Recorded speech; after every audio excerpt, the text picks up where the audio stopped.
El presidente Trump se reúne con Zelensky y Netanyahu en Washington antes de rendir homenaje al senador fallecido Lindsey Graham.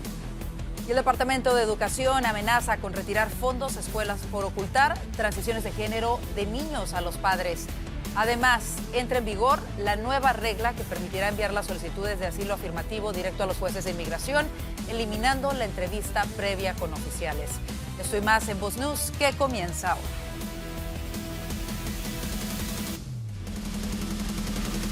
Bienvenidos, los saluda Karina Yapor. Día de alta diplomacia y luto en Washington. Antes de asistir al funeral del influyente senador Lindsey Graham, el presidente Donald Trump se reunió con el ucraniano Volodymyr Zelensky y el primer ministro israelí Benjamin Netanyahu. Encuentros que la Casa Blanca calificó de altamente productivos. Vamos hasta Washington, D.C. con nuestro corresponsal Juan Esteban Silva. Karina, la Casa Blanca vivió hoy una de las jornadas diplomáticas más intensas del año. 2 reuniones de alto nivel y el funeral del senador republicano Lindsey Graham, una de las figuras más influyentes de la política exterior estadounidense. El presidente Trump, miren ustedes, recibió primero en la oficina Oval muy temprano, sobre las 9 de la mañana, al presidente de Ucrania. Ambos discutieron el fortalecimiento de la cooperación en materia de defensa, la producción de interceptores para los sistemas Patriot, así como esfuerzos para reactivar esas negociaciones de paz entre Ucrania y Rusia. Zelensky le agradece a Trump el respaldo de Estados Unidos y asegura que ambos coincidieron en la necesidad de impulsar la vía diplomática. Zelensky expresó sus condolencias al presidente Trump por la muerte del senador Graham y recordemos que también en medio de los eventos que más temprano tuvieron lugar en Washington, en el Capitolio, estuvo el vicepresidente Vance, rindiendo un homenaje a quien fuera, repito, uno de los hombres más cercanos al presidente Trump. I remember once I got to the Senate, getting in this argument with Lindsey, and as John said, as Leader Thune said, he was a fierce defender of Ukraine, and he and I got into this intense argument at a Senate lunch. I think some of our colleagues probably remember this, about a funding bill for Ukraine, and I remember at the end of it going back to my staff. And I was at the time working on a rail legislation that I really cared about. And I remember going back to my staff and saying, well, that's probably the end of Lindsey's vote on the railway bill because he is never going to support anything I support after the argument that he and I just had. El presidente luego recibió en la Casa Blanca, Karina, al primer ministro de Israel, Benjamin Netanyahu, una reunión que se produce en un momento clave para Oriente Medio, la situación entre Israel y Líbano, la guerra con Irán, los próximos pasos para esa cooperación bilateral, fueron parte de esta reunión que duró poco más de 1 hora y 10 minutos.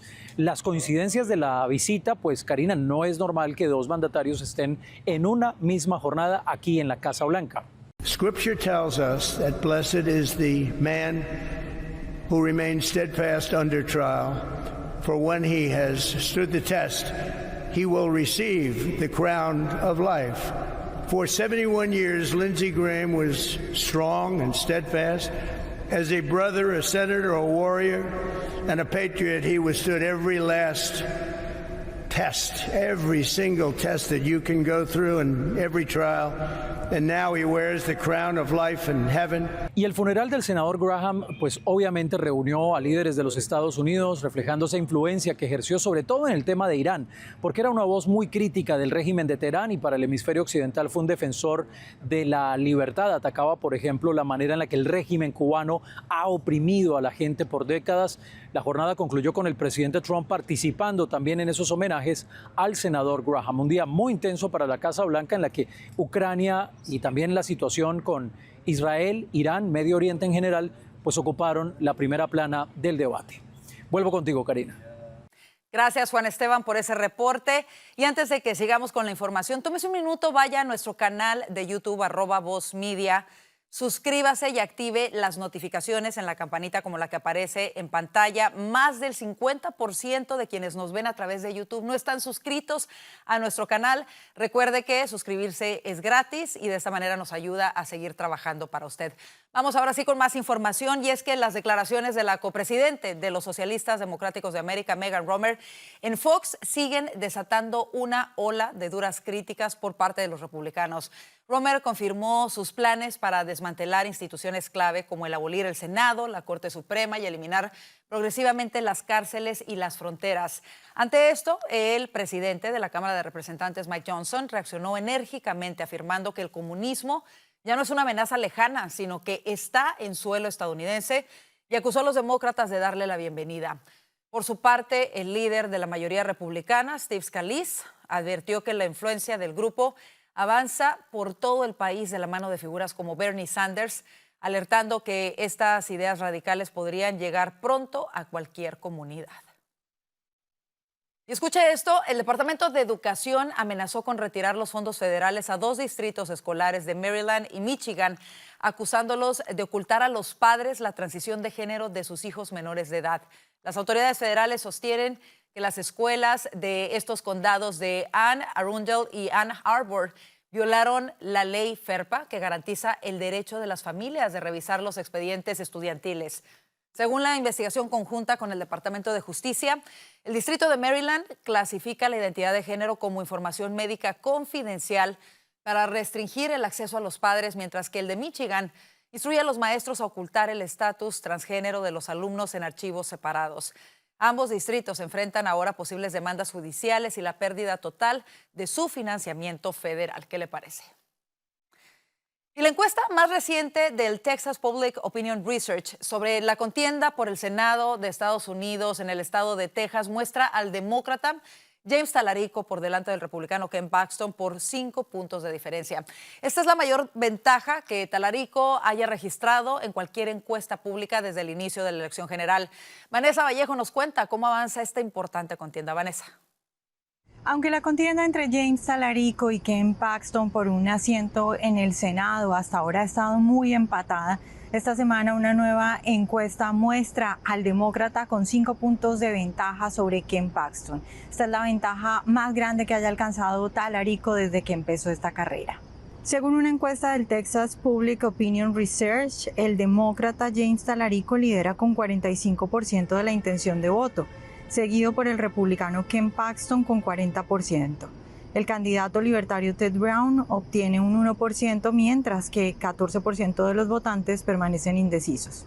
Los resultados reflejan una ventaja de 5 puntos porcentuales para Talarico, lo que representa un aumento de 2 puntos respecto a la encuesta realizada en mayo tras la segunda vuelta. Además, esta es la mayor ventaja que Talarico haya registrado en cualquier encuesta pública, como les decíamos, desde el inicio de la elección general. La encuesta también analiza el voto por grupos. Talarico sigue registrando márgenes sólidos entre los votantes que se identifican como independientes, con una ventaja de 20 puntos. Entre votantes negros, la ventaja es de 63 puntos. Paxton solo se queda con el 8% del voto afrodescendiente. Y entre los hispanos, la ventaja de Talarico también es amplia, tiene un 66%, mientras que Paxton solo se queda con el 20%. Otra pregunta que aborda la encuesta es la referente a las preocupaciones de los votantes. La encuesta muestra que el costo de vida continúa siendo, por amplio margen, la principal preocupación de los votantes, con 44%. Muy por detrás aparecen el acceso y costo de la atención médica y la protección de Social Security y Medicare, ambos con 21%, seguidos por el crecimiento económico y la creación de empleo con 20%. La migración ocupa el 5º lugar con 16%, mientras que la seguridad fronteriza registra un 11%. Pues los republicanos han alertado constantemente sobre las posturas radicales de Talarico. Incluso el fin de semana pasado, el presidente dedicó unos minutos en su discurso en la cena de corresponsales de la Casa Blanca para mencionarlo. James Talarico, who hates guns, hates oil, hates sex, hates women, and who said he is, quote, a Christian who hates Christianity. Other than that, I think his platform is quite good. And that means that he's not going to do very well against Ken Paxton. Entre las afirmaciones más polémicas que ha dicho Talarico y que han escandalizado a muchos está el haber asegurado que existen 6 géneros y el decir que en la Biblia se aprueba el aborto. Además, por supuesto, Talarico apoya todas las medidas de la extrema izquierda, como por ejemplo Medicare para todos. Gracias, Vanessa. Y una nueva tormenta política sacude a Nueva York tras la publicación de una base de datos con los nombres y direcciones de propietarios adinerados. La administración de Zohran Mamdani publicó una lista con datos de propietarios de alto poder adquisitivo sujetos a un impuesto sobre segundas residencias. Los críticos alertan que centralizar esta información los expone directamente al acoso, la violencia y graves riesgos de seguridad en una ciudad ya preocupada por la delincuencia. Denuncian que la base de datos va mucho más allá de los registros públicos tradicionales y será utilizada como herramienta por activistas radicales para perseguir a los contribuyentes. Aunque el ayuntamiento defiende la medida como un requisito legal de transparencia, los opositores aseguran que la medida vulnera peligrosamente la privacidad. ¿Usted qué opina? Y el líder de la mayoría del Senado, John Thune, descartó cancelar el receso de agosto para aprobar la ley Save America Act, rechazando firmemente la petición del presidente Donald Trump. Thune afirmó que el emblemático proyecto para exigir identificación de votantes no tiene viabilidad en la Cámara Alta debido al umbral de 60 votos necesarios para superar el obstruccionismo parlamentario. El líder republicano se negó a modificar el reglamento o a forzar la medida mediante el proceso de reconciliación presupuestal, destacando que 15 de 20 senadores de su propio partido se oponen a cambiar las normas internas. Thune concluyó que sesionar de corrido no cambiará la negativa de los demócratas ni la postura republicana frente al obstruccionismo legislativo. Así nos vamos a la pausa comercial. El Servicio de Inmigración y Ciudadanía acaba de modificar las reglas para los solicitantes de asilo. ¿Cómo le afecta a los solicitantes o a sus familias este trámite? Bueno, este cambio en este trámite. Un abogado nos responde eso al regresar. Hay decisiones que cambian tu vida por un momento, pero hay algunas que la cambian para siempre. Las puertas que se abrieron acá en Liberty fueron innumerables.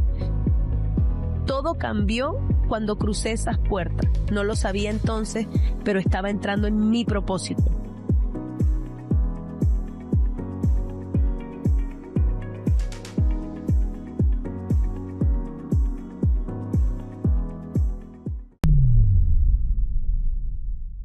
El Servicio de Ciudadanía e Inmigración, USCIS por sus siglas en inglés, y el Departamento de Seguridad Nacional anunciaron una nueva normativa que permitirá a los funcionarios encargados de revisar las solicitudes de asilo remitirlas a los jueces de inmigración sin necesidad de entrevistar previamente al solicitante. Además, aseguran que esta norma reducirá el tiempo que tardan los funcionarios de asilo y los jueces de inmigración en resolver las solicitudes. Entre otras razones, USCIS implementa este cambio para disminuir la acumulación de solicitudes de asilo pendientes, según informaron. La nueva norma entró en vigor el día de hoy. Y justo para hablar de este tema, hoy nos acompaña John de la Vega, abogado de inmigración. Abogado, bienvenido a Voz News. Muchas gracias por la invitación el día de hoy. Abogado, ¿qué beneficios o desventajas puede tener esta nueva regla para los solicitantes de asilo y en qué consiste exactamente? Bueno, ciertamente lo que está buscando el Servicio de Inmigración es intentar de manera expedita que todos esos millones de casos que están pendientes ante UCIS sean adjudicados y, si el caso no amerita una aprobación, ser remitido a la Corte de Inmigración. Entonces, digamos, el argumento principal del gobierno es que esto va a agilizar los procesos de asilo ante el servicio. Ahora, lo negativo es que históricamente los aplicantes de asilo ante UCIS han tenido la posibilidad de tener una entrevista ante un oficial de asilo para poder así explicarle al oficial por qué no pueden regresar a su país de origen. Con esta decisión va a haber un porcentaje altísimo de aplicantes de asilo que no van a tener esa entrevista, sino que van a ser referidos a la Corte de Inmigración automáticamente. Y es algo que preocupa a nuestra comunidad. Abogado, anteriormente habíamos reportado esperas de incluso de más de 10 años para solicitantes de asilo. Sabemos que también muchas de las circunstancias en ese tiempo tan largo pueden cambiar. En ese sentido, si van a ver a un juez de inmigración más rápidamente, ¿no tienen la misma oportunidad de presentarle al juez evidencia sobre su caso para que tome una decisión? ¿O usted lo sigue viendo como negativo si no tienen esa entrevista previa con un agente de inmigración? Bueno, hay que destacar de que cuando una persona es referida a la Corte de Inmigración, empieza un proceso de deportación en su contra, en la cual el juez de inmigración va a determinar si la persona puede defender su caso de asilo al frente del juez de inmigración, pero tenían un paso inicial, el cual era poder presentarle su caso a un oficial de asilo de UCIS sin estar en un proceso de deportación. Si no era aprobado históricamente, entonces sí lo referían a la Corte, pero en estos momentos nos vamos ya a pasar completamente esa parte de la entrevista ante UCIS y un grupo muy importante va a ser enviado automáticamente a un proceso de deportación donde van a tener que defender su caso al frente de un juez de inmigración. Abogado, el gobierno de alguna manera argumenta precisamente una acumulación increíble de todos estos casos, sobre todo por la gran cantidad de inmigrantes que ingresaron bajo la anterior administración solicitando asilo y que muchos de estos inmigrantes no cumplen con esas reglas de asilo y que este otro procedimiento simplemente les ganaría tiempo. Para ser claros con nuestra audiencia, ¿cuáles son las reglas o los requisitos para que un migrante realmente califique para recibir asilo en los Estados Unidos? Lo primero que tenemos que aclarar es que la gran mayoría de personas que llegaron por la frontera en la era del presidente Joe Biden van directamente a un proceso de corte de inmigración. No van a presentar un caso de asilo afirmativo ante UCIS. Los casos de asilo afirmativo son para aquellos que en la gran mayoría han llegado admitidos al país, ya sea con un visado de estudiante, un visado de turista, un parol humanitario. Así que eso es lo primero que me parece que no es correcto como se ha estado, digamos, pintando esta decisión, esta nueva política que está aplicando el gobierno. Para poder calificar al asilo, la persona puede demostrar persecución en el pasado o un miedo bien fundamentado de persecución a futuro basado en una de las categorías protegidas. En la gran mayoría de estos casos es basado en una opinión política y también tienen que demostrar de que el gobierno de ese país donde huyeron no puede o no quiere protegerlos. Así que es un estándar bastante alto, pero que muchas personas que vienen de países, por ejemplo, como Venezuela, Cuba y Nicaragua, sí han sufrido esa persecución que llega al nivel. Por supuesto. Abogado, USCIS anunció que la nueva regla sobre estos casos de asilo entra en vigencia el día de hoy y que tras recibir los comentarios del público emitirá una regla final. ¿Cuánto podría tardar en darse a conocer la versión definitiva y qué tanto podría variar? Lo que me sorprendió es que esta regla interna fue básicamente publicada de la noche a la mañana. Entonces, en teoría, tienen que pasar 60 días donde el público puede presentar comentarios del por qué apoyan o están en desacuerdo con estas nuevas políticas y después el gobierno dice, bueno, al final entonces presentaremos una regla final. Pero yo creo que esta regla desde el inicio la van a utilizar hasta por lo menos termine la presidencia de Donald Trump, que sería entonces cientos de miles de casos que pudieran verse afectados. Finalmente, abogado, y solamente para clarificar para la audiencia, en muchos casos muchos migrantes llegan a los Estados Unidos en busca de una mejor oportunidad o por dificultades económicas. Sin embargo, tengo entendido que esto no es realmente un motivo para que puedan recibir asilo en los Estados Unidos. Si usted nos puede confirmar esto, ¿y qué recomendación le daría a quienes están en un proceso de solicitud de asilo? Bueno, lo más importante es que cuando una persona quiere pedir asilo en los Estados Unidos, tiene que ser basado en una característica protegida: raza, religión, nacionalidad, opinión política, algunos ejemplos. Y esa violencia generalizada que tú puedas ver en un país probablemente no califique para este tipo de protección humanitaria. Lo importante es poder hablar con un abogado de inmigración que tenga experiencia en casos de asilo para poder, primero, determinar si usted califica y, segundo, que lo puedan actualizar en cuáles son las políticas que está aplicando el gobierno, porque nos hemos dado cuenta de que están cambiando todas las semanas. Así que es importante asesorarse con los profesionales que se dedican a esta área. Por supuesto, y que a lo mejor si no califican para un asilo, califican para algún otro tipo de proceso, algún otro tipo de visa. Siempre la asesoría con un abogado profesional es sumamente importante. Abogado John de la Vega, muchísimas gracias por estar con nosotros para hablar de este importante tema. Gracias a ti por la invitación. Stephen Miller, uno de los asesores más cercanos del presidente Donald Trump, lanzó un duro cuestionamiento contra el sistema político y judicial de México al afirmar que no funciona debido al control que ejercen los grupos criminales. La respuesta desde Palacio Nacional fue inmediata. Alejandro Roldán desde Ciudad de México nos tiene las reacciones. Alejandro.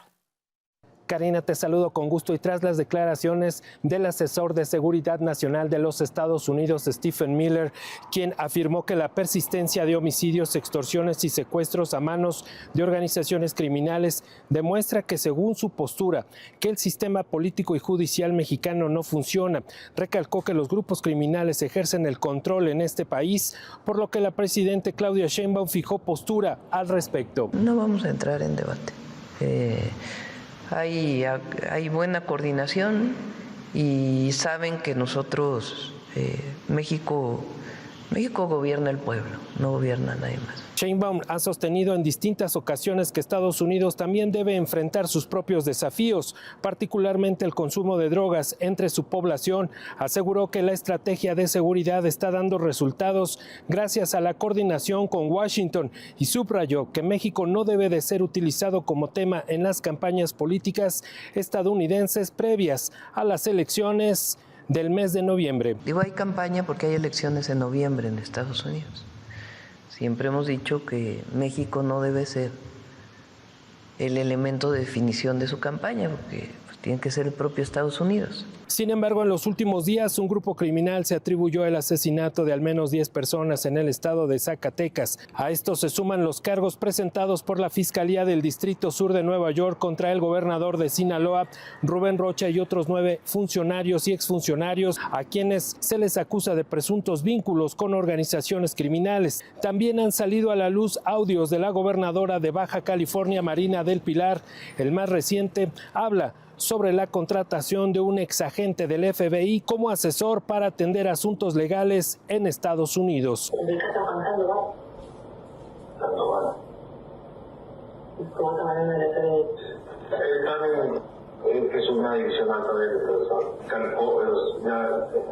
El Universal. Cuando son special agents o rapid agents o En este contexto, el medio Pie de Nota difundió un video en el que el exgobernador de Baja California, Jaime Bonilla, aparece conversando con 2 personas en lo que parece ser una sala de juntas. Durante la reunión, el exmandatario se expresa de manera agresiva contra la gobernadora Marina del Pilar. La grabación se conoce en medio de la polémica por los audios en los que la mandataria habla de gestiones legales y a quien ha señalado a Bonilla como el presunto responsable de los audios que han sido difundidos.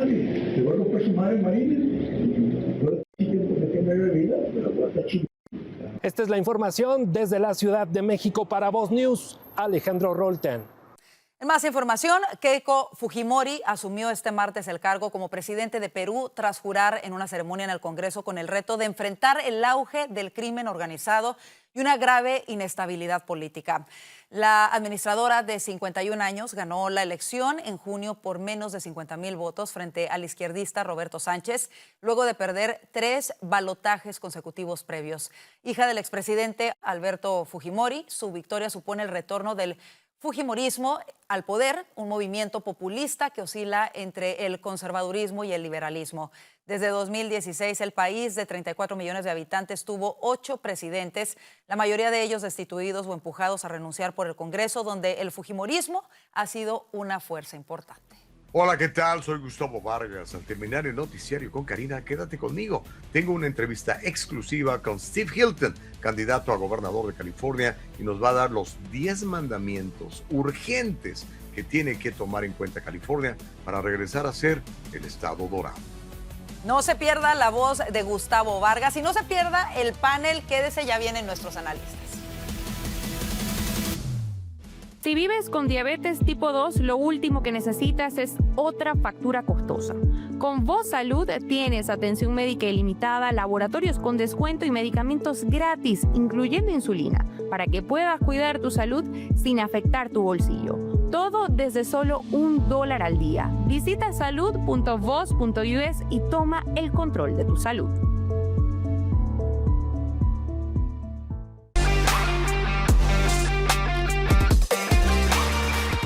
El presidente Donald Trump sostuvo reuniones bilaterales consecutivas en la Casa Blanca con el presidente de Ucrania, Volodymyr Zelensky, y el primer ministro de Israel, Benjamín Netanyahu. Reuniones calificadas por la Casa Blanca como positivas y productivas. Para analizarlo, le damos la bienvenida a nuestros analistas. Hoy nos acompañan Alfonso Aguilar, abogado y analista político de Voz desde Washington, D.C., Gustavo Vargas, analista y presentador de La Voz de Gustavo Vargas desde California, y Silvio Canto Jr., analista político desde Texas. Bienvenidos. Alfonso, comienzo contigo. ¿Crees que esto es un síntoma de que veremos una mayor cooperación entre Estados Unidos y Ucrania para ayudarlos a culminar la guerra contra Rusia? Definitivamente, y aparentemente eso es lo que vemos en todos los informes. La relación entre Zelensky y la Casa Blanca ha mejorado. Recordemos ese primer encuentro público en la oficina ovalada entre el presidente Trump y Zelensky, que fue terrible. Yo creo que en la Casa Blanca hay frustración con Rusia. Ellos han tratado de mediar para lograr un acuerdo de paz. Recuérdense aquella cumbre con Putin en Alaska, pero eso no ha llegado a ningún lado. Y tanto así que recientemente en su visita a Turquía para la reunión de la OTAN, el presidente dijo que estaba dispuesto a facilitar misiles Patriot a Ucrania. O sea que yo creo que esa relación con Zelensky se está fortaleciendo y yo creo que va a haber más colaboración. Esas son malas noticias para los rusos, pero es un conflicto muy complejo que quizás el propio presidente Trump pues subestimó. Él había dicho que en unos meses iba a resolver esto, pues resultó ser más complejo. Pero sí, ciertamente yo creo que hay un acercamiento entre Zelensky y la Casa Blanca. Ahora, Silvio, por otra parte, Rusia e Irán han cooperado militarmente en estos dos conflictos. ¿Crees que veremos una coalición entre Estados Unidos, Ucrania e Israel para culminar la guerra contra el régimen iraní? Bueno, como siempre, gracias por la invitación. Es un gusto estar con ustedes. Mira, lo que pasa es un poquito lo que estaba diciendo Alfonso, y es que muchos de estos, aunque son conflictos, parecen separados porque están en diferente geografía. Muchos de estos países se llevan por atrás de la cortina, como dicen, ¿no? Entonces Rusia está dándole armas a este, que le da armas a este, Corea del Norte manda soldados, y entonces lo que estamos viendo es lo que pasa cuando un problema como el de Irán por 40 años no se resuelve. Entonces tú tienes que a veces meterte adentro del garaje y no sabes qué es lo que vas a encontrar. Vas a buscar que hay ratas, pero te enteras que hay otras cosas también, ¿no? Entonces es súper complicado esto, pero estoy de acuerdo con lo que dijo Alfonso, que esto es buena noticia para Ucrania y mala noticia para Rusia. Rusia en este momento ha sufrido unas pérdidas muy fuertes. Ucrania le está pegando durísimo a Rusia. Y yo francamente no sé cuánto más hasta el propio Putin pudiera estar en el poder. Yo no sé cuántas pérdidas más él puede tener en Rusia, Karina. Por supuesto. Y el otro conflicto es la guerra justo contra Irán en el Medio Oriente. Al parecer también ha tomado más de lo que la administración esperaba que durara. Habían anticipado unas semanas. Llevamos 3 meses en este conflicto. Gustavo, ¿qué tanto más podría extenderse esta guerra en el Medio Oriente? Y si tú crees que veremos una ofensiva más intensa sobre Irán en las próximas semanas. Gracias, Karina. Bueno, ya es intensa la ofensiva desde este momento, por lo menos desde el último alto al fuego, ya no sé ni cuántos llevan, pero es probable que todavía se intensifique más la demostración de poder de la administración Trump en el Medio Oriente, particularmente en Irán. Así que yo no descarto que haya nuevos ataques cada vez más fuertes y que eventualmente alguien tiene que salir en Irán a levantar la bandera blanca y finalmente someterse. ¿Cuánto va a tardar? No lo sé. Es que aquí estamos platicando no con personas racionales, Karina. Aquí estamos tratando con gente absolutamente fundamentalista, absolutamente radical, que tiene otros intereses que son absolutamente ajenos a la filosofía, a la manera de pensar occidental. Pero confiemos en nuestro liderazgo de que nos pueda sacar adelante, no nada más del asunto con Israel, con Ucrania, con Rusia, sino particularmente con Irán, en donde directamente estamos involucrados, Karina. Por supuesto. Karina, sí, adelante, adelante. Decir una cosa, porque yo creo que uno de los grandes errores de muchos de los analistas que están viendo esta guerra es seguir viendo desde el punto de vista de cuánto va a durar. Y yo no creo que importa tanto lo que dura mientras que sea exitoso el final. Quiere decir, si el final es exitoso, y como dice, no me acuerdo cuál de los otros colegas dijo, que hay una caída del régimen adentro y hay un cambio adentro, eso es lo único que la gente va a recordar. Pero la gente no va a recordar que duró 3 meses o 4 meses. Lo que va a recordar es cuál fue el resultado final. Por supuesto. Eso yo creo que es lo que Trump está tratando de hacer, apretando y apretando. Creo que el enfoque del tiempo puede ser porque estamos de cara a las elecciones de medio término. Correcto. Y este es un factor. Creo que por eso importa en este momento o se le pone atención al factor del tiempo. Pero a ese punto, y lo hemos comentado en otros momentos, que realmente el tiempo no va a ser una consideración si el impacto del conflicto es limitado en la economía. Como hemos dicho, la Casa Blanca piensa que ahora con el aumento de la oferta de petróleo, como se han establecido nuevas rutas, pues ya esto puede continuar indefinidamente. Con tal que no tenga un impacto económico, realmente la gente no le va a estar prestando mucha atención, por impopular que pueda ser el conflicto. La verdad es que Estados Unidos piensa, la administración piensa que el impacto del conflicto en la economía va a ser limitado porque se ha aumentado la oferta de petróleo, hay nuevas rutas para transportar el petróleo. Entonces, sin ese impacto económico, tampoco hay impacto político. O sea que pudiéramos tener aquí un conflicto que dure más de lo que se esperaba. Cierto, cierto. Creo que esa es una de las mayores preocupaciones, el impacto económico, y si no es tan grande, como dices tú, quizá no tenga tanto impacto en las elecciones de medio término. Y justo vamos a hablar de las elecciones y las campañas de cara a noviembre, y es que el demócrata James Talarico supera al republicano Ken Paxton por 5 puntos en la encuesta más reciente realizada por Texas Public Opinion Research, lo que representa la mayor ventaja del candidato demócrata en cualquier sondeo público desde el comienzo del periodo de elecciones para el Senado de los Estados Unidos. Alfonso, ¿a qué crees que se deba esta ventaja en un estado como Texas? Bueno, si vemos los números, hay un problema con los votantes hispanos. Recordemos que este es un estado donde consistentemente los republicanos a nivel estatal reciben más de 48% del voto hispano o más. Trump ganó el voto hispano en las últimas elecciones. Si vemos esta encuesta, Paxton tiene solo 27% del voto hispano, Talarico tiene 66%, le está ganando con los hispanos 2-1 en un estado como Texas, que es más conservador. O sea que yo creo que aquí el voto hispano está haciendo la diferencia, una diferencia de 5 puntos en la encuesta. Y yo creo que en parte tiene que ver la campaña que hicieron los demócratas con ese incidente que hubo de ICE, matando a un inmigrante. Yo creo que los demócratas supieron utilizar bien ese tema para levantar dudas sobre ese incidente, decir que ahí se está matando a inmigrantes. Yo creo que eso no cayó bien en la comunidad y eso ha tenido un impacto. Ciertamente el tema de inmigración en Texas, por ser un estado fronterizo, es un tema importante. Pero creo también para los hispanos el costo de vida sigue siendo el principal tema y hay mucha desesperación. La gente quiere ver que los precios bajen inmediatamente y está tomando más tiempo, quizás precisamente por el conflicto en Irán, pero yo creo que tiene que haber un esfuerzo para llegar a la comunidad hispana en Texas. Realmente los republicanos todavía no han gastado, el Partido Nacional, todo el dinero que tiene. Recordemos que han recaudado más dinero que los demócratas, pero no han gastado nada. Incluso el Super PAC del presidente no ha gastado dinero todavía.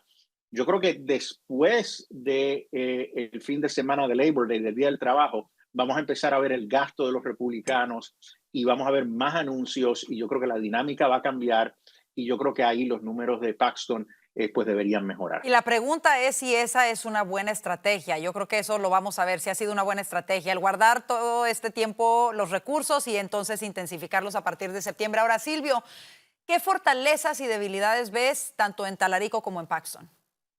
Bueno, el Talarico simplemente es un candidato que no pega en Texas, digo, pero está arriba en las encuestas, por más de... Arriba en las encuestas, pero yo voy a poner y voy a tomar una posición diferente con esa encuesta.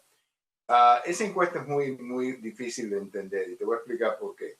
Sí es cierto que Talarico está arriba por 5, pero cuando te vas a la próxima, el próximo número, tienes al gobernador arriba por 3, nada más sobre una señora que se llama Gina Hinojosa, que es una persona que no es muy conocida. Abbott es un gobernador que ha ganado 3 elecciones consecutivas aquí en Texas, 17, 17, 13 puntos. Y aunque yo no me he metido a estudiar la metodología de esa encuesta, yo he visto varios anuncios o varios comments que ha habido en X de varias personas que están diciendo que esa encuesta es una encuesta demócrata. Yo no, honestamente, no creo mucho en esa encuesta. Yo no creo que esa encuesta te está diciendo lo que está pasando. Yo creo que al fin del día Paxton va a ganar, aunque confieso que no es el candidato más fuerte. Yo voté por Cornyn en las primarias porque yo pensaba que él era más fuerte. Pero aún así, yo creo que hay suficiente fuerza republicana en Texas para derrotar a Tallarico, que es una persona que francamente tiene pero cosas Silvio, claras. ¿crees que los republicanos tienen un problema hispano en Texas? No en la frontera, y te voy a decir por qué. Yo acabo de hablar con George Rodríguez ahí en la frontera, y los hispanos que están aspirando en esos distritos en la frontera, pues parece que van a ganar, Entonces no es yo estoy de acuerdo con lo que tú dijiste de la economía. Eso sí yo creo que es más importante que ninguna otra cosa, y el precio de todo. Yo creo que eso sí es importante. Pero ¿qué tanto ellos van a culpar o van a votar por Tallarico porque creen que él tiene más apoyo? Yo no creo eso tampoco. Abbott, para mí, es lo que, por los números de Abbott, es lo que ponen en duda esa encuesta. No solamente Abbott, solamente 3 puntos arriba, pero en la próxima elección de Attorney General, el candidato republicano solamente está arriba por 1 punto. Como que algo está mal con la metodología. Llama la atención, llama la atención. Y hay otro factor, Karina, rápidamente, y es que como los republicanos realmente no han invertido tanto dinero, hay mucha gente que sencillamente no sabe quién es Tallarico, no saben de sus posturas radicales. Cuando los tejanos, que son más conservadores, se enteren de las posturas que él asume, te garantizo. Y hay otra cosa también, perdona Karina que diga esto, pero Tallarico tiene un problema bien serio con la población negra. Él acaba, por ejemplo, acuérdate que Jasmine Crockett no lo ha apoyado. Y así es. Él tiene un y fue confrontado, de hecho, lo vimos recientemente la semana pasada, a una señora afroamericana confrontándolo justamente. Ahora me voy contigo, Gustavo. ¿Cómo ves esta carrera? Una de las carreras obviamente más importantes. Texas siempre ha sido un bastión conservador, republicano, y bueno, ahora se ve esta tendencia. ¿Cómo lo ves tú, sobre todo con la agenda tan progresista de Tallarico? Paxton me parece un candidato muy bueno. Le falta más exposición. Yo creo que lo vamos a empezar a ver muy pronto cuando empiecen a invertir un poco de esos millones de dólares que han recaudado. Eso para, obviamente, magnificar los talentos que tiene Paxton, que ha hecho un gran trabajo en Texas. Y, obviamente, para exhibir a este Tallarico, que es un impresentable, ¿no? La pura idea de que diga que Dios es no binario y todas estas tonteras, en cuanto los latinos se enteren de cuál es su propuesta en ese sentido, lo que está con su agenda demasiado progresista. Es una agenda que a lo mejor funciona para Austin, Texas, pero quizás hasta para Houston, pero no para el resto de Texas, en donde sabemos que la gente es conservadora, es cristiana, cree en Dios, es católica o es evangélica, y yo creo que eso será suficiente, pero van a tener que invertir unos cuantos centavos para exponer las barbaridades de Tallarico y, por supuesto, promover y magnificar el buen trabajo que ha hecho Bill Paxton ahí como procurador general. Así que yo creo que no va a ser fácil, pero va a ganar. Y uno de esos puntos que contrasta rápidamente, uno de esos puntos que contrasta de la agenda de James Tallarico con la agenda o con los valores conservadores en Texas que predominan en Texas es, por ejemplo, que él cree que hay 6 géneros. Texas ha sido uno de los estados en donde el gobernador ordenó y justo el procurador Ken Paxton ordenó proteger a los menores de edad de las cirugías de transición de género. Recordemos que había hospitales infantiles llevando a cabo estos procedimientos terribles y Texas ha sido líder a nivel nacional en darle la batalla a esto. Y bueno, Tallarico, en contraste, está a favor de todo ello. Ha hablado también de que de igual manera lo ha inspirado el islamismo al igual que el cristianismo, se ha presentado como un católico, según él, pero en realidad hace estas declaraciones que contrastan y no le cuadran a nadie. Creo que eso es bastante controversial. Cristiano, anticristiano, dice. No, Rarísimo. Nos tenemos que ir a una pausa, 10 segunditos, Silvio. Okay, Karina, yo quiero que Talarico vaya al sur de Texas y le explique a las mujeres hispanas cómo es que el ángel le anunció a María que iba a tener un bebito. Eso va a estar interesante. Así No, pero es interesantísimo si tú sabes lo que él explicó originalmente. Cuéntanos rápido antes de la pausa. Te da la impresión de que el ángel cuando baja le dice a María, oye, yo estoy buscando una chica para tener el bebito, ¿a ti te gustaría tenerlo? Porque si no, yo voy a la próxima, porque yo tengo que tener tu consent. Para que tú tengas él lo utiliza para estar a favor del aborto, por ejemplo, ¿no? De que supuestamente María fue pro-choice, ¿no? Ella tuvo, o sea, y el ángel era pro-choice. Que María podía decir, ¿sabes qué? Yo no lo quiero esta vez, pásalo a Juanita en la próxima casa. Imagínate, nada más quiero que dimensionen, ahorita nos reímos porque suena absurdo, pero dimensionar el alterar la palabra de Dios, el blasfemar de esa manera con María, que tuvo a Jesús, a Dios en su vientre y nació Jesucristo, es terrible, de verdad. Con eso nos vamos a una pausa comercial. Quédese con nosotros, ya volvemos con más. Cuidar tu corazón no tiene que costarte una fortuna. Con Voz Salud tienes consultas médicas ilimitadas, análisis de laboratorio con descuento y más de 400 medicamentos, incluyendo los que controlan la presión arterial y el colesterol, totalmente gratis. Todo desde solo $1 al día. Visita salud.voz.us y cuida tu corazón sin estrés.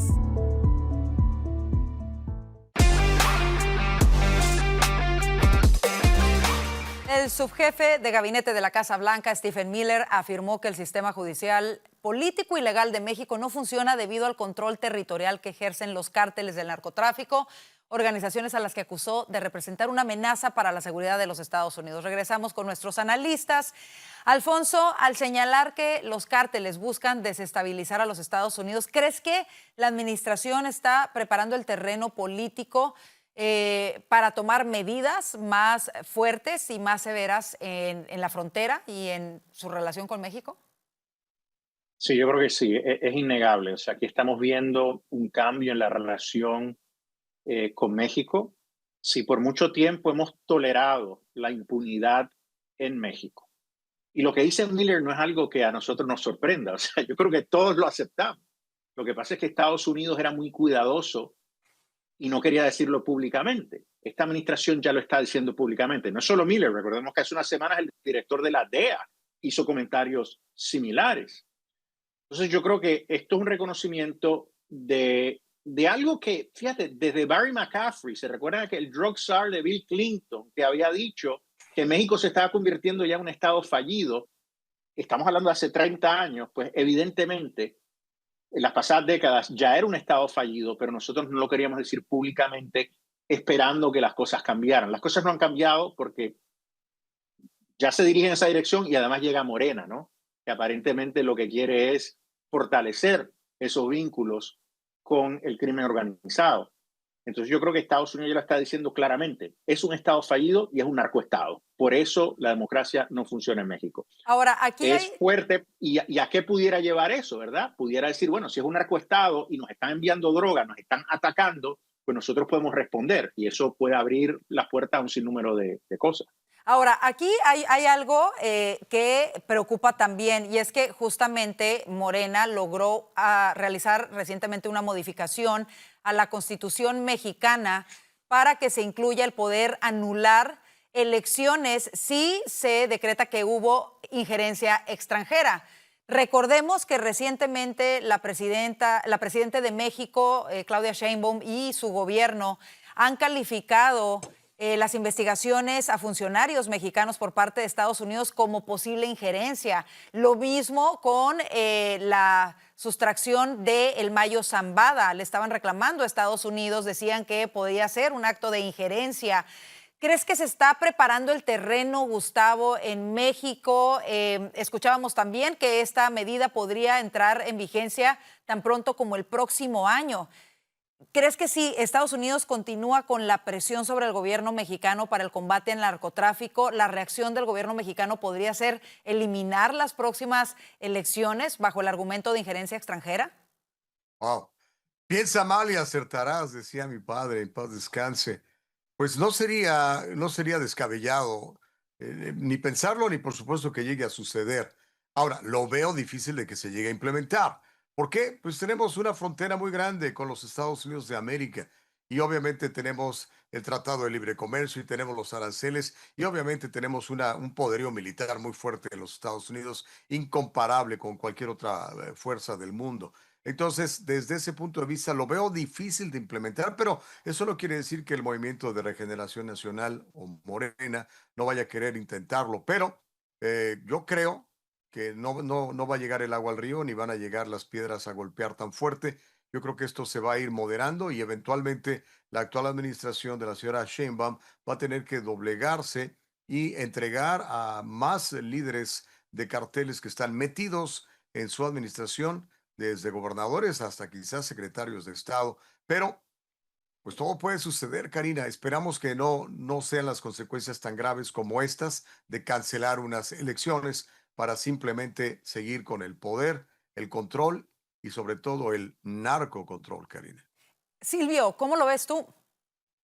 Bueno, me da la impresión de que Steve Miller está leyendo la prensa mexicana cuando dice esas cosas de los carteles en México, porque eso es lo que están diciendo en el sur. Cuando te vas a México y hablas con periodistas allá o ves los podcasts que salen de México, todos están diciendo eso, de la influencia de los carteles. Yo no creo que van a poder cancelar elecciones. Pues ese puede haber sido la ley que pasaron, pero yo no creo que van a llegar a eso, digo, que van a cancelar elecciones. Pero sí es muy importante que México aprenda lo que está pasando en otros países. Tú te vas a otros países, por ejemplo, el presidente de Colombia, el presidente electo de Colombia, ayer lo vi diciendo que ellos iban a llegar a un acuerdo con Estados Unidos para batallar el narcotráfico, ¿no? O el narcocrimen. Entonces, todos los países grandes de la región están aceptando la idea de que hay que pelear contra los narcos porque los narcos son una amenaza interna. México, pues, todavía está ahí un poquito raro, no ha querido decidir, pero eventualmente no van a cancelar elecciones. Yo no creo que Estados Unidos va a atacar, pero al mismo tiempo, acuérdate que hay ¿cómo se llama? Un acuerdo de libre comercio que se va a negociar. Y a mí me preocupa mucho lo que está pasando en México de muchas maneras, Karina, porque no hay dudas que el gobierno de Claudia Sheinbaum no está tomando en serio la amenaza que hay adentro de México, Karina. Yo creo que déjame diferir rápidamente con Silvio. Yo sí creo y veo a Estados Unidos que ya tiene fuerzas militares en la frontera utilizando drones para destruir laboratorios de fentanilo dentro de México. Recordemos que aparentemente ya había oficiales de la CIA dentro de México. Yo no estoy tan seguro que Sheinbaum esté dispuesto a cortar con el narcotráfico. Ha recibido mucho apoyo en distintos niveles del gobierno, colaboran con distintos carteles. Eso pudiera llevar a una guerra. Recordemos cuando el presidente Calderón le declaró la guerra a los carteles. Eso terminó en violencia. Quizás eso es absolutamente necesario, pero francamente ella tiene que tomar una decisión. Yo no sé si va a tomar la decisión de aliarse con Estados Unidos. Quedan 2 años. Quizás ella puede esperar, mira, déjame aguantar y de aquí a 2 años a ver si cambia la política de Estados Unidos. Pero hay que recordar algo, porque ella siempre habla de soberanía. Cuando pedimos la extradición de estos individuos a los que les hemos radicado cargos por narcotráfico, no hay defensa de soberanía cuando el objeto de los delitos que están cometiendo esas personas son ciudadanos americanos, porque el objetivo, el destino de esa droga es Estados Unidos, que está llevando a violencia y a muertes en Estados Unidos. Eso es un ataque a Estados Unidos cuando ella colabora con carteles. Y seguramente tenemos evidencia de eso, ¿verdad? Fuertes acusaciones. Podemos y debemos responder. Fuertes acusaciones y bueno, muchos dicen que este es el momento en el que se vive la relación más tensa. Tenemos que irnos al siguiente segmento, al siguiente tema porque se nos termina el tiempo. Pero bueno, seguiremos este tema que todavía dará mucho de qué hablar en los próximos días y semanas. Nuestro último tema es este. El doctor Anthony Fauci regresará el día de mañana al Capitolio bajo la lupa de los republicanos. La pregunta es, ¿podrá el indulto de Joe Biden protegerlo de las duras acusaciones del Congreso sobre el manejo de la pandemia y las contradicciones en sus diarios privados? Alfonso, comienzo contigo. Bueno, primero que nada habría que ver si el indulto es válido, porque si lo hizo con el autopen, quién sabe, y si no consultaron con el presidente, ¿verdad?